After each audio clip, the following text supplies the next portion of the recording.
Hi friends, జనరల్గా మనం news ఏం వింటాం? ఒక అబ్బాయి ఒక అమ్మాయి మీద యాసిడ్ చేశాడని వింటాం, లేదా ఒక అబ్బాయి ఒక అమ్మాయి మీద రేప్ చేశాడని వింటాం, లేదా ఒక అబ్బాయి ఒక అమ్మాయిని అబ్యూస్ చేశాడని వింటాం.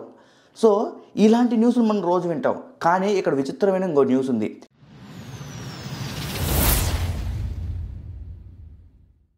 అదేంటంటే, ఒక అమ్మాయి ఒక అబ్బాయి ప్రైవేట్ పార్ట్స్ కట్ చేసింది. ఎస్, ఇది బీహార్లో జరిగింది. ఒక అమ్మాయి, తను ఒక డాక్టర్ అనమాట. డాక్టర్ తెలివితేటలు ఉపయోగించి ఆ అబ్బాయిని, అంటే తన లవరే బేసిక్గా చెప్పాలంటే, ఆ అబ్బాయి కూడా తన లవరే, తన బాయ్ ఫ్రెండ్ని హాస్పిటల్ పిలిచి ఎవరు లేనప్పుడు మత్తు ఇంజెక్షన్ ఇచ్చి తన ప్రైవేట్ పార్ట్ని కట్ చేసింది. ఎందుకు కట్ చేసిందంటే, తను నా ప్రపోజల్ ఒప్పుకోలేదని, లవ్ ప్రపోజల్. సో ఇలాంటి అమ్మాయిలు కూడా ఉంటారని నాకు ఇప్పుడిప్పుడే తెలుస్తుంది. సో వాళ్ళిద్దరూ 5 years నుంచి డేటింగ్లోనే ఉన్నారంట. బట్ ఇప్పుడేమో పెళ్లి చేసుకోమంటే పెళ్లి చేసుకుని అంటున్నాడంట. మరి ఇది అబ్బాయి తప్ప అమ్మాయి తప్ప అనేది పక్కన పెడితే, అసలు అక్కడ జరిగిన హింస కాబట్టి ఆ హింస తప్పే.